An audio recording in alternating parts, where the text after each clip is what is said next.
Assalamualaikum warahmatullahi wabarakatuh. Selamat siang anak-anak semua. Bagaimana nih kabarnya hari ini? Walaupun siang, masih tetap semangat kan belajarnya? Atau ada yang ngantuk? Silakan, bagi yang ngantuk boleh cuci muka terlebih dahulu ya. Oke. Oke, sebelum belajar kita berdoa terlebih dahulu. Silakan untuk ketua kelas dipimpin doanya. Oke anak-anak, sekarang kita berjumpa lagi pada pembelajaran IPA dengan saya. Sebelum belajar, Ibu akan cek kehadiran kalian terlebih dahulu.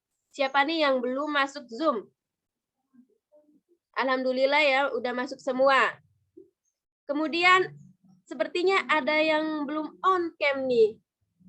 Silakan bagi yang belum on cam, dinyalakan kameranya. Bagi yang tidak on cam, Ibu anggap tidak hadir pada pertemuan kali ini.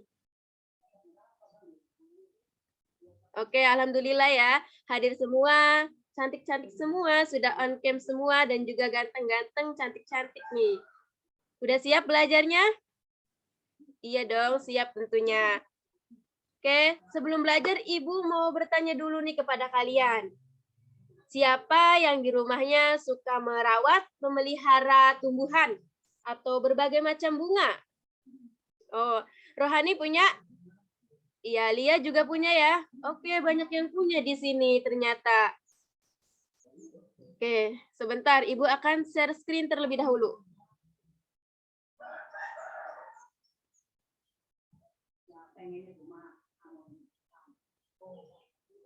Nah, Ibu mau bertanya nih, apakah kamu pernah mengamati bagian-bagian tumbuhan dengan seksama?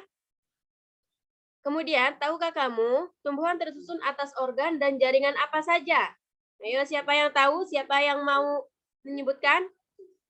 Iya, betul. Ya, jadi ada organ vegetatif dan juga organ generatif. Kemudian, apakah kamu tahu struktur dan fungsi dari masing-masing organ dan jaringan penyusun tumbuhan tersebut? Oke, jadi sekarang kita akan membahasnya pada pertemuan kita kali ini. Adapun tujuan pembelajaran kita kali ini yaitu 1. Mengidentifikasi macam-macam organ penyusun tumbuhan. 2. Menganalisis struktur dan fungsi akar, batang, daun, bunga, buah, dan biji. Yang ketiga, menganalisis struktur dan fungsi jaringan tumbuhan.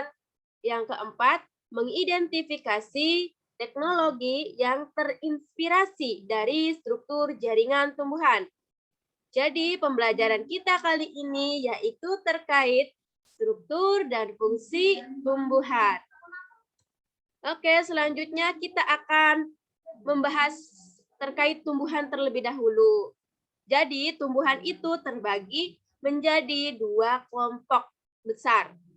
Masih ingat apa saja? Ya, di sini ada tumbuhan tidak berpembuluh dan tumbuhan berpembuluh.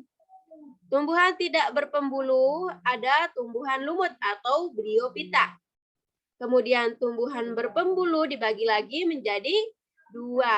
Ada tumbuhan paku atau Pteridophyta, tumbuhan berbiji atau Spermatophyta. Kemudian tumbuhan berbiji ini dibagi lagi menjadi 2. Tumbuhan berbiji terbuka atau Gymnospermae dan juga tumbuhan berbiji tertutup atau Angiospermae. Nah, jadi kita pada pembelajaran kali ini akan lebih fokus terhadap tumbuhan berpembuluh atau Tracheophyta. Nah, apa sih yang dimaksud dengan organ? Siapa yang tahu? Oke, jadi di sini sudah ada ya. Organ merupakan kumpulan dari beberapa macam jaringan yang berbeda dan membentuk satu kesatuan untuk melakukan fungsi tertentu. Nah, organ penyusun tumbuhan seperti tadi yang telah disebutkan teman kita, yaitu dikelompokkan menjadi organ vegetatif dan juga organ generatif. Adapun macam-macam organ penyusun tumbuhan. Organ vegetatif adalah organ yang mendukung pertumbuhan dan perkembangan tumbuhan, yaitu terdiri atas akar, batang, dan daun. Adapun organ generatif adalah organ yang berfungsi dalam proses perkembangbiakan secara seksual yang terdiri atas bunga, buah, dan juga biji. Kemudian, struktur dan fungsi akar. Apa saja sih? Nah, organ tumbuhan yang umumnya berada di bawah permukaan tanah, tumbuh ke pusat bumi atau menuju air, warna keputih-putihan atau kekuningan, dan memiliki bentuk meruncing. Itu adalah organ akar. Nah, sistem perakaran ini dibagi menjadi dua. Ada akar serabut dan akar tunggang. Kemudian fungsi akar, yaitu menambatkan tubuh tumbuhan pada tanah, menyerap air dan mineral dalam tanah. Di sini, akar ini memiliki bentuk modifikasi pada beberapa tumbuhan, yaitu sehingga memiliki fungsi yang berbeda pula.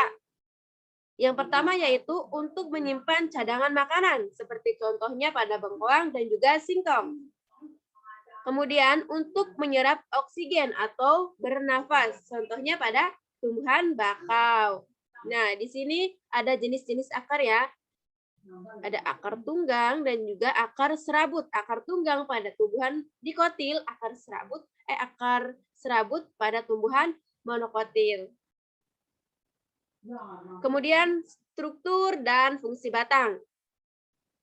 Adapun fungsi batang ini menyokong bagian-bagian tumbuhan yang berada di atas tanah sebagai jalan pengangkutan air dan mineral dari akar menuju daun, kemudian sebagai jalan pengangkutan makanan dari daun ke seluruh tubuh tumbuhan. Nah, apakah perbedaan struktur luar tumbuhan monokotil dan dikotil? Ada yang tahu? Ada yang bisa memaparkan apa saja perbedaannya? Oke, kita bahas saja ya. Nah, jadi pada tumbuhan monokotil ini terdapat ruas-ruas batang yang terlihat jelas seperti pada gambar nih. Kemudian pada tumbuhan dikotil, ruas-ruas batangnya ini tidak terlihat jelas. Nah, adapun modifikasi pada batang yaitu sebagai cadangan makanan, misalnya pada tebu. Yang selanjutnya yaitu struktur dan fungsi daun. Organ tumbuhan yang menempel pada batang biasanya berbentuk tipis, lebar, dan banyak mengandung zat warna hijau yang dinamakan klorofil. Itulah organ daun. Adapun fungsi daun yaitu alat untuk mengambil gas karbon dioksida yang digunakan sebagai sumber dalam fotosintesis, kemudian mengatur penguapan air atau transpirasi untuk pernafasan atau respirasi tumbuhan. Nah, ini ada jenis-jenis daun. Ada menyirip, menjari, melengkung, dan juga sejajar. Oke, di daun ini terjadi proses fotosintesis. Jadi, proses fotosintesis dibutuhkan cahaya sebagai sumber energi. Energi ditangkap oleh zat hijau daun yang disebut juga dengan klorofil. Gas, karbon dioksida, dan air digunakan sebagai bahan baku untuk menghasilkan glukosa dan oksigen. Glukosa selanjutnya akan disusun menjadi zat pati melalui reaksi polimerisasi. Amilum kemudian disimpan baik dalam akar seperti singkong, batang, seperti pada tanaman sagu, atau buah seperti pada tanaman padi. Ini adalah reaksi kimia dari fotosintesis. Lanjut, yaitu struktur dan fungsi bunga. Bunga ini merupakan alat reproduksi generatif pada tumbuhan. Secara umum, bunga tersusun atas dua bagian, yaitu perhiasan bunga. Dan perhiasan bunga ini terdiri atas tangkai, kelopak, dan mahkota. Kemudian ada alat reproduksi bunga, putik, dan juga benang sari. Bunga yang memiliki bagian tersebut disebut bunga lengkap, sedangkan bunga yang tidak memiliki salah satunya disebut bunga tidak lengkap. Nah, adapun di sini ada bunga sempurna, yaitu yang memiliki dua alat kelamin, artinya memiliki putik dan juga benang sari. Bunga tak sempurna hanya memiliki satu alat kelamin saja, bisa putik saja atau bisa benang sari saja. Di sini ada gambar struktur bunga. Nah, kemudian struktur dan fungsi buah dan biji. Nah, pernahkah kamu memakan buah mangga atau buah yang lainnya? Pasti pernah dong kalian ya. Nah, tahukah kalian dari mana buah dan biji berasal?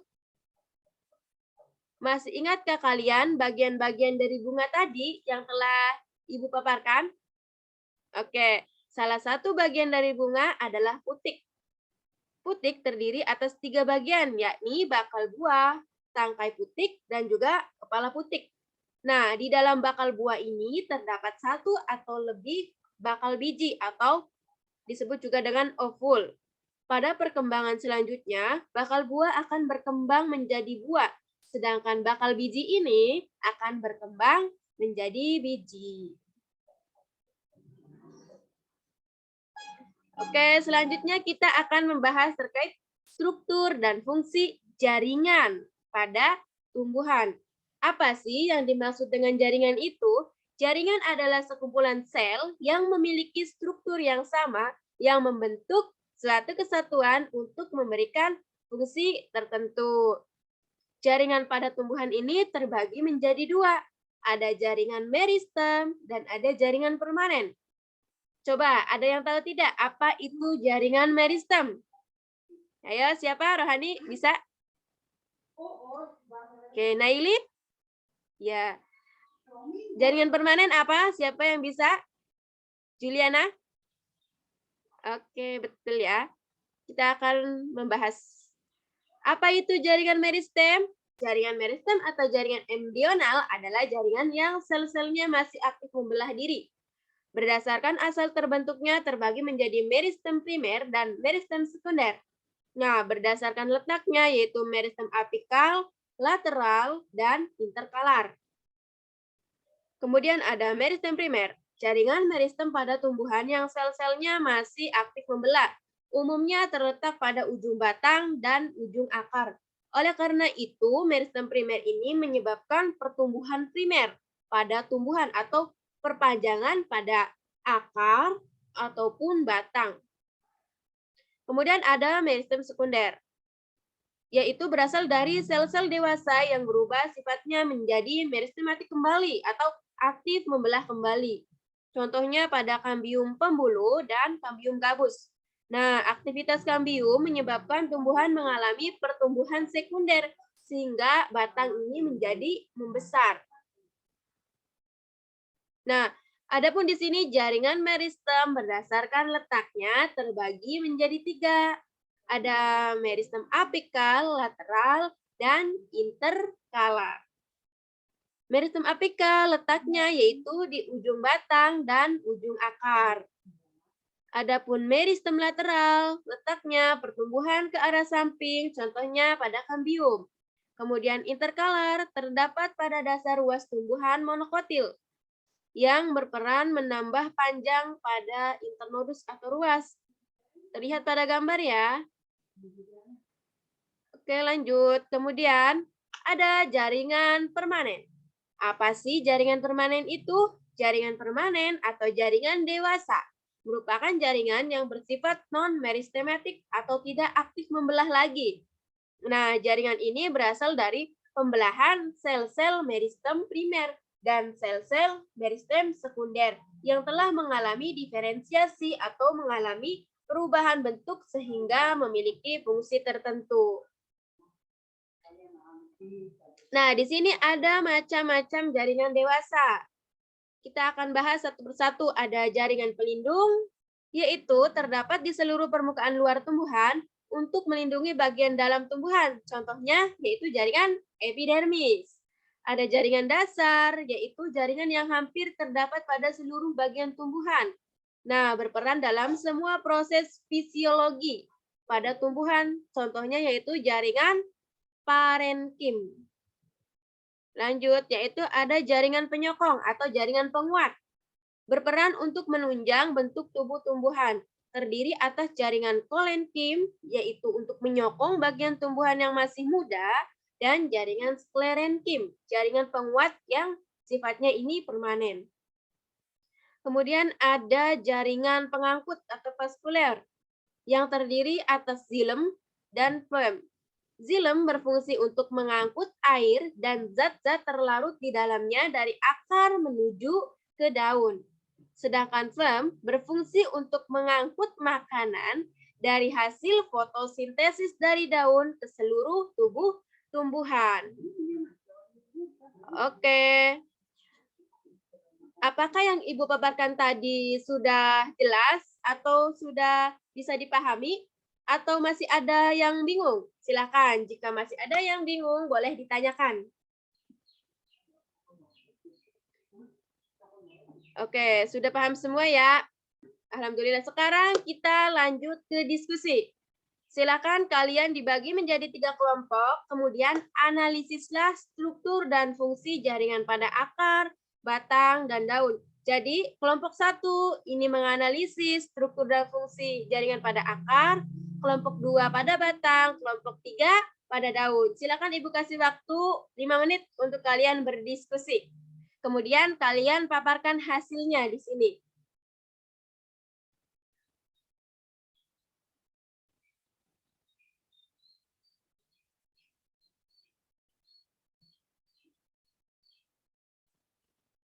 Oke, alhamdulillah diskusi tadi sudah berjalan dengan lancar. Kalian aktif dalam tanya jawabnya dan juga sudah terjawab semua ya. Alhamdulillah diskusinya berjalan dengan lancar. Oke, sekarang Ibu akan melanjutkan pemaparan materi yang selanjutnya nih, yaitu tentang teknologi yang terinspirasi dari struktur jaringan tumbuhan. Salah satu contohnya yaitu panel surya. Nah, panel surya ini merupakan teknologi yang terinspirasi dari struktur dan jaringan tumbuhan. Proses kerjanya ini ketika matahari mengenai permukaan panel surya menyebabkan elektron atau partikel penyusun atom yang bermuatan negatif pada panel surya bergerak melalui suatu konduktor dan menjadi arus listrik. Mekanisme kerja panel surya ini terinspirasi oleh mekanisme fotosintesis yang terjadi pada daun tumbuhan yang sudah Ibu jelaskan tadi terkait mekanisme fotosintesis. Jadi mekanisme kerjanya ini sama seperti fotosintesis. Oleh sebab itu, panel surya ini disebut juga dengan teknologi yang terinspirasi dari struktur jaringan tumbuhan. Oke, sampai sini apakah ada pertanyaan? Oke. Kalian pada diem aja nih atau sudah paham atau ngantuk atau ada yang belum paham? Silakan boleh ditanyakan jika masih ada yang bingung. Oke, baik. Alhamdulillah jika sudah paham semua. Oke, jadi jika kalian sudah paham semua, Ibu yang akan memberikan tugas untuk kalian. Tadi kan Ibu baru menjelaskan satu terkait teknologi yang terinspirasi dari jaringan tumbuhan, yaitu panel surya. Untuk tugas kalian yang selanjutnya, yaitu kalian mencari apa saja sih teknologi lain selain panel surya, yaitu yang terinspirasi dari struktur dan jaringan tumbuhan tersebut. Kalian boleh studi literatur sebanyak-banyaknya ya, carilah teknologi yang terinspirasi dari jaringan dan tumbuhan. Oke, nanti minggu depan dikumpulkan tugasnya. Oke, alhamdulillah bisa dipahami? Oke, alhamdulillah. Jadi pembelajaran kita kali ini cukup sampai di sini. Terima kasih. Nah, untuk pertemuan kita yang selanjutnya, kalian juga siapkan untuk kita melaksanakan praktikum, siapkan alat dan bahannya. Nanti untuk alat dan bahannya, Ibu akan share melalui WA Group ya. Oke. Oke, jadi ya betul. Ada yang ditanyakan terkait tugasnya dan untuk praktikum minggu depan? Oke, alhamdulillah jika sudah paham semua. Jangan lupa tetap menjaga kesehatan, jagalah kebersihan, dan patuhi protokol kesehatan ya anak-anak, biar kalian sehat semua dan bisa belajar dengan semangat. Oke, tetap semangat belajarnya. Sampai jumpa pada pertemuan yang selanjutnya. Oke, sebelum mengakhiri pembelajaran, alangkah baiknya kita berdoa terlebih dahulu dengan membaca hamdalah. Alhamdulillahirabbil alamin. Oke, Ibu akhiri wabillahi taufik wal hidayah. Wassalamualaikum warahmatullahi wabarakatuh.